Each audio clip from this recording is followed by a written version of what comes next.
바닷가에 앉아서 우리가 모래를 가지고 모래성을 쌓아보기도 하고, 아이들을 현장에서 보면 모래놀이터에 앉아서 많은 활동들을 하고 있어요. 그 놀이라는 것이 단지 교육으로 접근을 했다면 굉장히 막힐 수밖에 없다는 생각을 합니다. 그래서 모래밭에 앉아서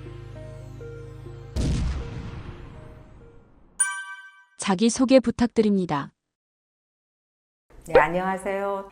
현장에서 아이들과 부모를 만나고 아이들의 꿈을 만나고 있는 유아교육자 강인숙입니다. 반갑습니다. 30년간 유치원에서 아이들을 가르치면서 무엇을 느끼셨나요? 30여 년간 현장에서 아이들과 만났습니다. 30여 년 전의 아이들과 지금의 아이들 차이가 없습니다. 아이들의 무한한 가능성은 늘 언제나 마음속에서 빛나고 있었습니다. 아이 한 명 한 명의 그 다름 속에 무한한 가능성이 있다는 걸 알고 있습니다. 어떤 친구는 자연을 사랑하고 자연 관찰자가 되기도 하고, 어떤 친구들은 예술가가 되는 친구들, 작가가 되는 친구들, 과학자가 되는 친구들, 그 속에서 미래를 만날 수 있었습니다. 그래서 아이들은 스스로 배우고 자기의 속도를 존중하고, 그다음 작은 변화에 어른들은 귀 기울여지고 읽어낼 수 있는 그 마음이 있다면 우리 아이들은 정말 소중하게 잘 자라고 있다고 믿고 있습니다. 아이의 가능성을 가르치려고 하지 말고 그 아이의 가능성을 기다려주고 지지해주는 것이 필요하고 중요하다고 생각하고 있습니다. 아이들은 그런 것 같습니다.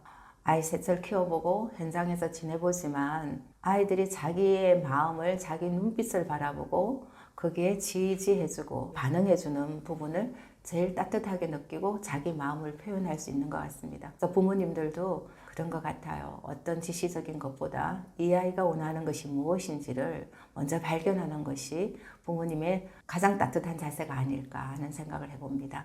자, 아이들을 들여다보고 있으면 어떤 친구들은 앉아서 그림을 굉장히 열심히 잘 그려요. 열심히 잘 그리고 그 그림을 또 오려가지고 그림을 옆으로 나열해 보기도 하고, 편집도, 우리가 말하는 편집도 해보기도 하면 그 모습을 보고 있으면 아, 이 친구는 미래의 디자이너가 될 것인가 하는 그런 생각들을 해봐요. 그럴 때 우리가 옆에서 이야기를 하죠.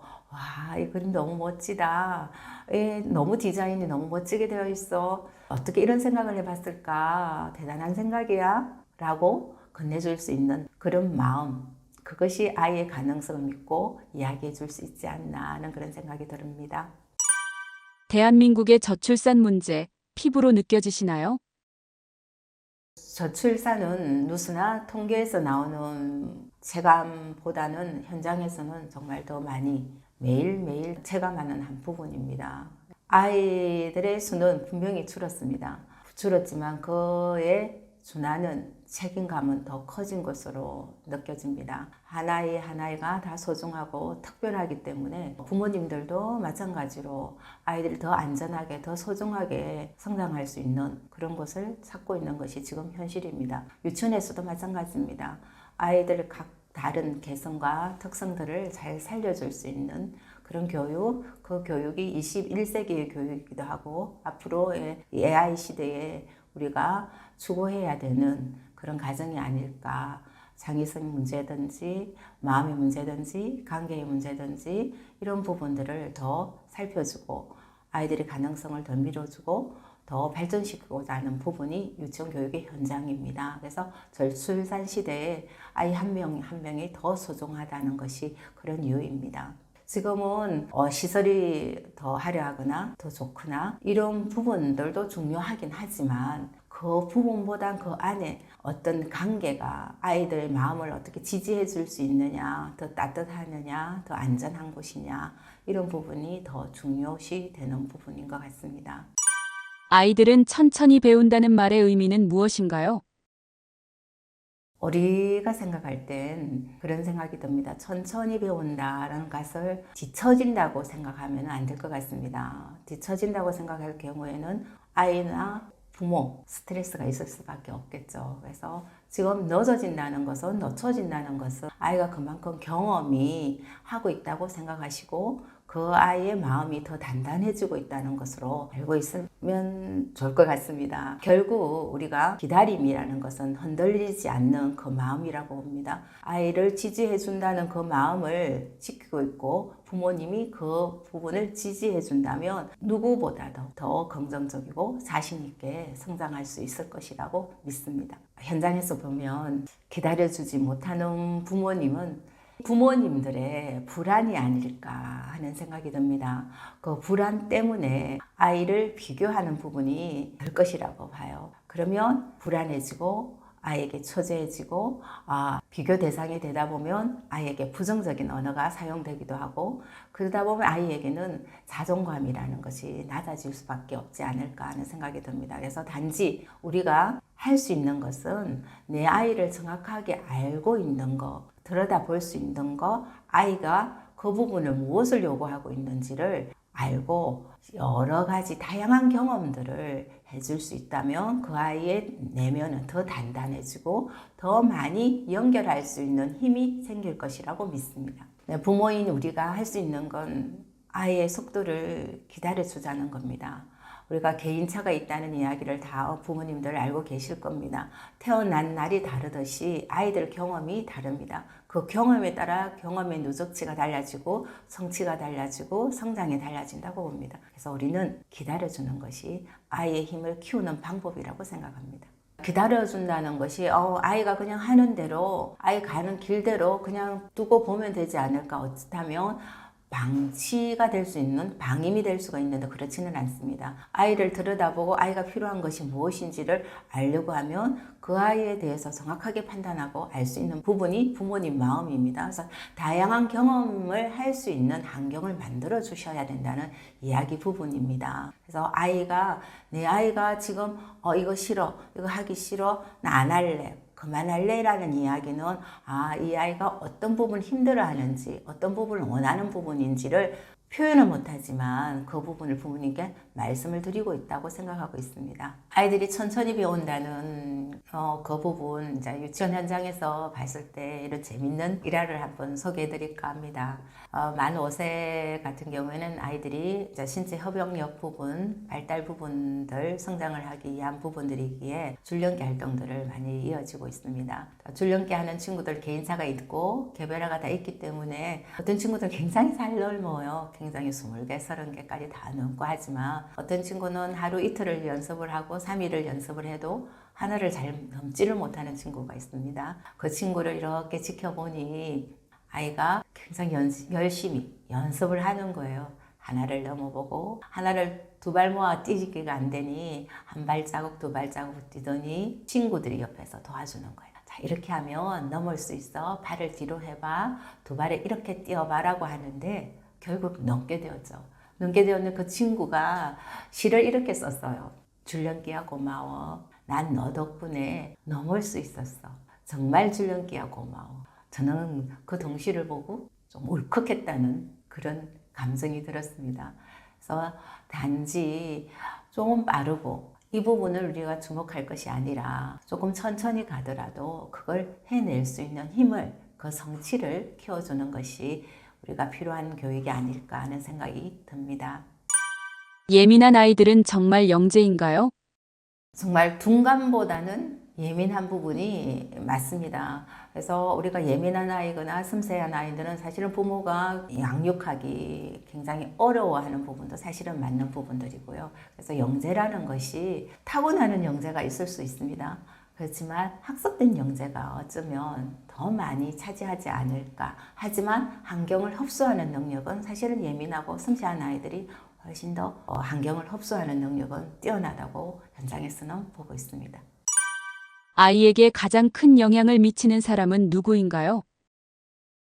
아이들에게 가장 영향을 미치는 교사는 사실 부모님이 제일 건접해서 아이들을 양육하고 주위 양육자와 더불어서 지인들, 그다음 주위의 환경, 그래서 전체가 아이들에게는 다 교사라고 표현할 수 있습니다. 그래서 어떤 환경을 가지고 있느냐, 그 부분은 아이의 발달과 정서에 굉장히 영향을 많이 미친다고 볼 수가 있죠. 어떤 분위기에서 아이가 하루를 보내느냐 굉장히 중요한 부분입니다. 그래서 가정에서도 혹시나 부모님들 목소리가 긴장된 목소리가 있다면 아이는 그 목소리가 하루 종일 이루어지지 않더라도 부모님의 표정을 보고 언어를 보고 긴장된 속에서 살아갈 수밖에 없습니다. 자, 밝은 가정 속에서 살아간다는 아이를 대비해서 본다면 아이가 마음속에 안는 그 감정과 정서는 굉장히 다르게 느껴질 것이라고 봅니다. 그래서 우리가 어떤 환경을 주느냐는 어른들의 몫이라고 봅니다. 아이들은 굉장히 민감합니다.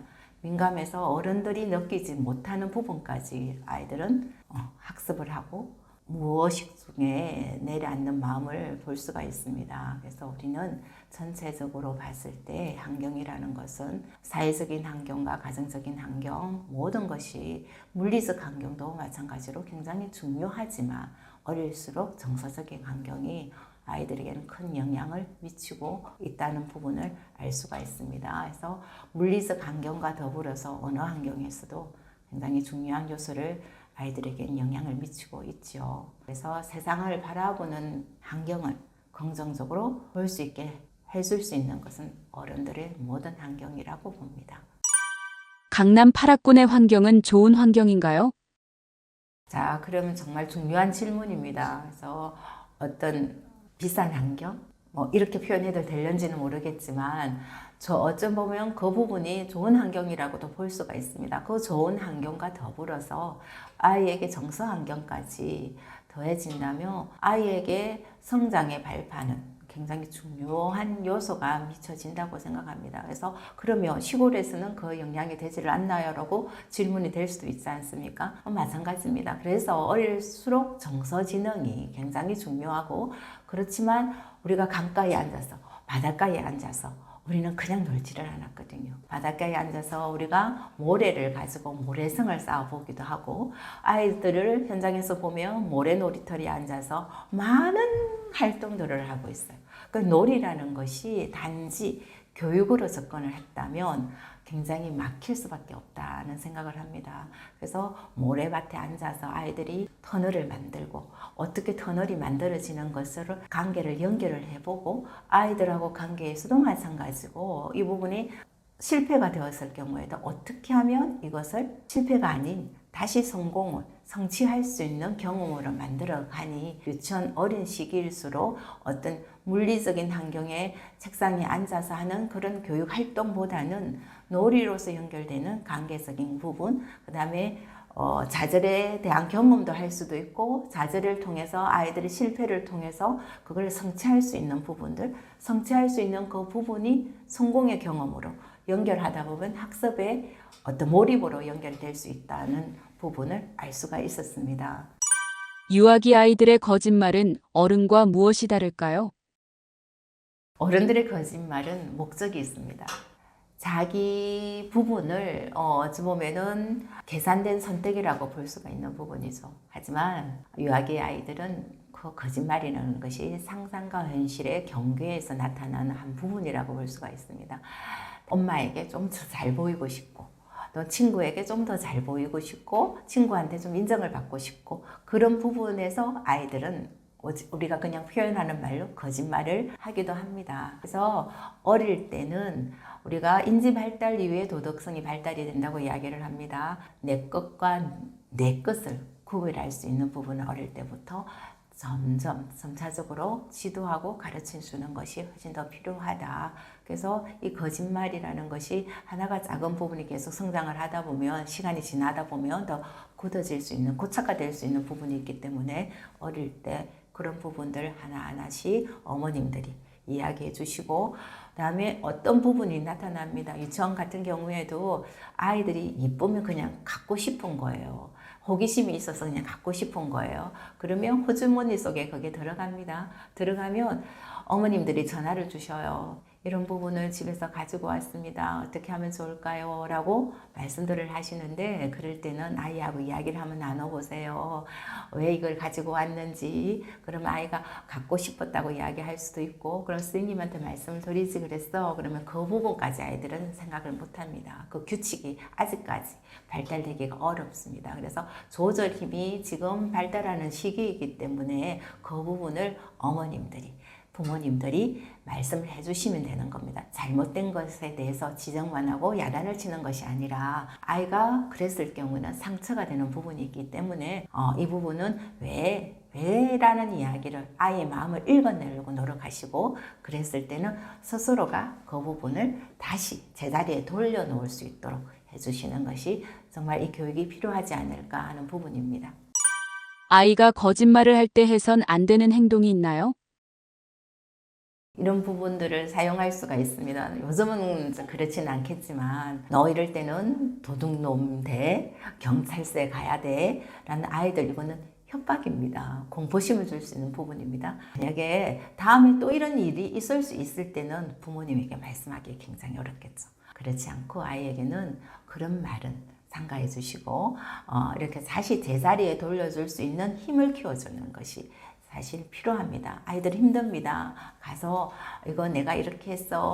선생님 제가 이걸 가지고 갔습니다. 죄송합니다. 라고 말하기도 굉장히 아이는 힘듭니다. 그 나이에는. 하지만 그걸 할 수 있도록 부모님께서 용기를 주시는 것이 지지해 주시는 것이 가장 필요한 부분이라고 생각합니다. 아이가 물건을 훔쳤을 때 경찰서에 데려가는 건 어떤가요? 그게 누적된다면 어찌 보면 유아기에는 굉장히 큰 충격이 될 수 있다고 생각합니다. 어쩌면 그 충격 때문에 아이 마음속에 상처가 자리 잡을 수도 있지만 어찌 보면 그 충격 때문에 이런 일은 절대로 하면 안 되겠다는 것도 생각할 수 있는 부분인 것 같습니다. 그래서 그 사항을 잘 판단하시는 것이 우리가 또 부모님이나 저희들이 교육자가 해야 될 일이 아닐까 하는 생각입니다. 아이의 유전자는 부모라는 말씀, 그쵸? 자, 우리가 봤을 때 예모, 그 다음에 기질, 그 다음 품성, 태도, 이 모든 부분들이 아이들은 부모를 닮아갑니다. 아이들은 부모의 말을 듣지 않습니다. 단지 부모의 모습을 보고 따라합니다. 우리가 하나하나 행동할 때 특히 유아기 시기에는 아이들이 이 부분은 모델 학습이라고 말씀드립니다. 또 부모님의 걸음걸이, 언어 표현, 그다음에 음식 섭취 이런 부분까지 아이들에게 커다란 영향을 미치고 있습니다.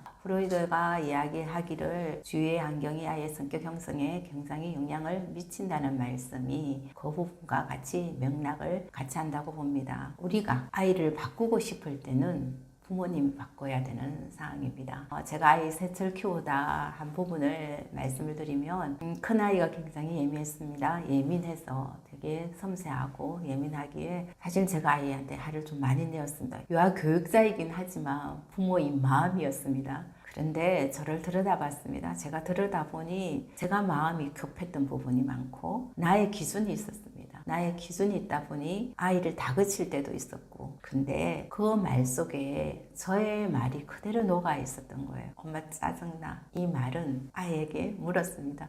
그 말을 어떻게 이야기를 하니? 엄마가 사용하는 말이야 라는 그 아이의 말에 제가 정말 충격을 받았습니다. 저는 몰랐습니다. 제가 그렇게 사용하고 있다는 것을. 그래서 언어를 바꾸었습니다. 언어를 바꾸었더니 아이 언어가 달라졌습니다. 아이는 부모를 보고 배운다는 이야기가 어쩌면 저를 통해서 정답이 나왔다고 볼 수 있었던 부분인 것 같습니다. 그래서 부모가 스스로 존중하고 감정을 편안하게 표현할 때 아이들은 그 모습을 닮아가지 않을까. 그래서 그 모습이 어른으로서 성인으로 했을 때 사회에 전반적으로 모든 흐름이 편안하게 될 것이라고 저는 봅니다. 네, 보드게임은 단순한 게임이 아닙니다. 그래서 마리아 몬테소리가 이야기를 하기를 손은 마음에 내라고 이야기를 했습니다. 그래서 이 보드게임은 아이의 사고가 머리에 뇌의 회로가 연결되는 부분들이라고 봅니다. 그래서 어떤 부분에서는 아이들이 생각하는 힘을 키워주는 것이 보드게임입니다. 그래서 어떤 부분이 좋고 추천을 하는 것보다는 이 게임 자체가 굉장히 매력적이라고 저는 알고 있고 저도 해보니 너무 재밌다고 느낍니다. 아이들이 보드게임을 하고 있는 부분을 들어가서 이렇게 쳐다보고 바라보고 있으면 아이들이 몰입하는 부분은 굉장한 힘을 가지고 있습니다. 주위에 많은 아이들이 20명씩 자리해서 이 보드게임을 하고 있으면 개인 1대1을 하고 있는 보드게임을 보고 있으면 전혀 소리가 들리지를 않습니다. 몰입하는 부분에서 자기의 머릿속에 맵을 만들어 간다고 저는 느끼고 있습니다. 그래서 아이들이 손끝에서 이루어지는 이 부분이 마음으로도 연결이 돼서 뇌로 연결을 하고 주의 계산과 연산이 같이 들어가는 부분들, 그 다음에 추리할 수 있는 부분들, 그 다음에 사고에 연결하는 부분들, 그 몰입 기억하는 부분까지 같이 들어가 있다고 저는 보고 있습니다. 우리가 뭐 단지 하나 예를 든다면 마이 리틀즈 같은 경우에는 아이들이 사자가 있고 다른 동물들이 있습니다. 그래서 사자를 피해서 어떻게 이 동물원을 구성을 할지에 대한 생각이면 공간, 감각 부분도 필요한 부분이고, 그래서 이런 도형적이라고 해야 될까요? 그래서 이런 부분들이 아이들한테는 굉장히 도움이 되는 부분들이 있습니다. 보드게임 할 경우에는 저희들도 가족이 모인 보드게임을 좀 많이 하는 편입니다. 성인이지만 그럴 때는 이게 뭔가 가족의 하기 애매한 부분들이 많이 결집력이라든지 웃음소리가 많이 나는 부분들을 알 수 있습니다. 그러면 마찬가지로 아이들과 같이 보드게임을 할 경우에는 아빠가 먼저 하거나 아빠가 이기려고는 하지 않았으면 좋겠다는 생각이 듭니다. 아이들은 단지 보드게임을 통해서 성취하고 또 부모님으로부터 인정받고 싶은 부분들이 많기 때문에 그 부분을 같이 이렇게 생각하고 활동을 해주시고 게임을 해주신다면 훨씬 더 재밌게 이루어질 것 같고요. 아이들은 자기에 만족하지 않을 때는 그 부분을 부정하고 싶어 합니다. 이건 아니라고 아빠가 맞아도 이건 아니라고 이야기를 합니다. 그럴 때 탓을 하지 않았으면 좋겠다. 아니야, 그건 아니야 라가 아니라 왜? 어떤 마음이야? 어떤 부분이 불편했어? 아, 그런 마음이 들었구나. 그래, 그렇게 들었어 라고 인정해 줄 수 있는 언어를 사용하고, 먼저 부모님이 가르쳐 주지 않을 때 아이들은 스스로 그 길을, 그 게임을 재미있게 성취하는 부분이 있고 몰입하는 감정으로 들어간다는 것을 알 수 있습니다. 이 보드게임은 결론적인 것을 말씀을 드리면 손과 마음과 뇌로 연결되고 관계되는 부분이고, 또 혼자의 게임도 되지만 친구들과 같이 협동할 수 있는 게임, 그 다음에 가족과 같이 할 수 있는 게임이고, 이 보드게임 자체는 다채롭게 뇌를 자극하는 요소가 많이 들어있는 강점이 있다고 생각합니다. 블록놀이를 이렇게 아이들이 하면 사실은 블록놀이는 남녀 아이를 구분할 수는 없지만 좀 활동성이 많은 친구들은 블록놀이를 좀 많이 좋아하는 편입니다. 근데 블록놀이는 사실은 생각이 쌓이는 놀이, 생각이 쌓이는 놀이이기 때문에 아이들을 봤을 때는 뇌가 굉장히 지금 3세에서 7세까지는 황금 시기라고 보고 있습니다. 그래서 뇌 발달 부분에도 소근육이 굉장히 중요한 요소이기 때문에 아이들이 블럭을 세우고 꽂고 빼고 이런 과정을 통해서 아이들은 적절하게 뇌의 자극을 받고 있다고 생각을 합니다. 그래서 아이들 교실에 들어가서 이렇게 보면은 블록으로서 주차장을 만들었다고 막 이야기를 해요. 주차장을 만들었다고 이야기하는데 옆에 친구가 주차장에 들어가네 왜 길이 없느냐라고 이야기를 하면서 그때부터 뭔가가 놀이가 시작이 되는 것을 알 수 있습니다. 그러면 아이들끼리 이야기를 해요. 어떤 놀이를 할까 하면 한 명이 놀이가 시작이 되면 다른 친구와 같이 협업이 되는 부분들입니다. 그래서 협동을 하다 보면 주차장도 만들게 되고 아파트도 만들어지고 난 빌딩도 만들어지는 부분들 요소고, 어떨 때는 성을 만들게 돼서 거기에 엘사가 살고 있는 성이라고도 이야기도 합니다. 그래서 정말 블록이라는 것이 두뇌 발달에 정말 도움이 됩니까? 라고 이야기를 물으신다면 지금 현재로서는 아이의 결과를 저희들은 예단할 수가 없는 부분입니다. 단지 아이들은 블록을 쌓고 무너뜨리고 다시 만드는 과정 속에서 그게 실패를 다시 도전해보는 힘이 생긴다고 봅니다. 그래서 공간에 그 부분에 대한 감각이 생기고 문제 해결력이 생기고 그다음에 집중력이 동시에 길러지다 보니 아이들은 정말 블록놀이는 정답이 없는 놀이이지만 그 부분을 계속해서 연속해서 관계를 만들고 가면 분명 내 활동에는 도움이 된다고 믿고 있습니다. 그래서 무엇보다 어른과 아빠랑 같이 했을 경우에는 그 결과를 평가하지 않는 것이 중요합니다.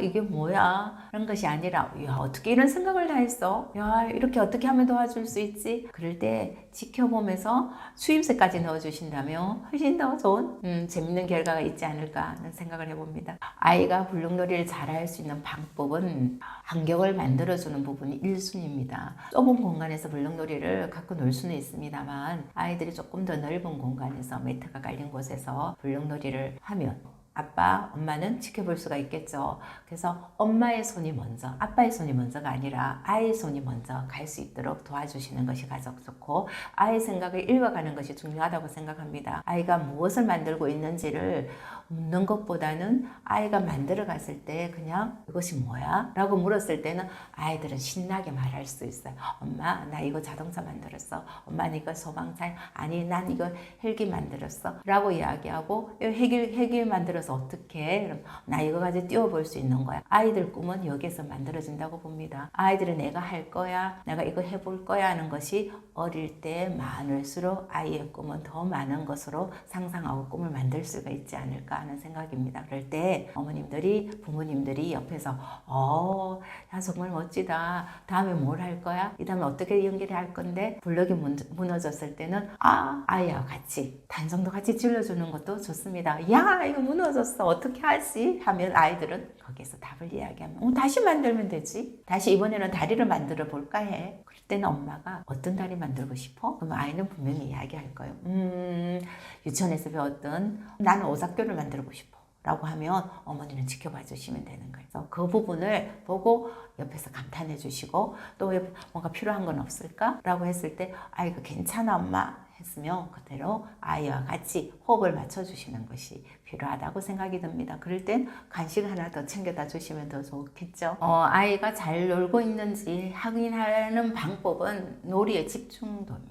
현장에서 보면 놀이의 집중도가 여러 명 아이들 있지 않습니까? 어떤 친구들은 그냥 놀이를 탐색만 하고 다니는 친구들도 있어요. 그래서 어떤 친구는 놀이 하나에만 집중해서 블럭이면 블럭 하는 집중하는 친구들도 있고, 또 어떤 친구들 같은 경우는 그림 하는 부분에 할 수 있는 부분들, 퍼즐을 가지고 만들고 놀이하는 친구들도 있습니다. 우리가 이 아이가 어떻게 놀이를 잘하고 있느냐는 그 변형을 어떻게 잘하고 있는지 연결하는 부분들입니다. 그래서 블럭을 가지고 블럭 하나만 가지고는 나는 하나에 칼을 만들고 싶어, 아니면 집을 만들고 싶어 하나로 연결하는 것이 아니라 집 다음에 나는 정원을 만들어야겠어. 정원 만들고 나면 여기에 나는 채소를 어떻게 만들겠어. 아니면 집을 가니까 여기는 길을 어떻게 만들겠어. 연결하는 부분이 어쩌면 집중도이고 변형시켜 나가고 전환시켜 나가는 것이 아이가 놀이를 잘하고 있다고 보시면 될 것 같습니다. 놀이는 정말 정답이 없는 놀이입니다. 뭔가 우리가 주어지는 놀이 같은 경우에는 사실 숙제라는 의미가 더 부여가 되지 않을까 하는 생각이 듭니다. 그래서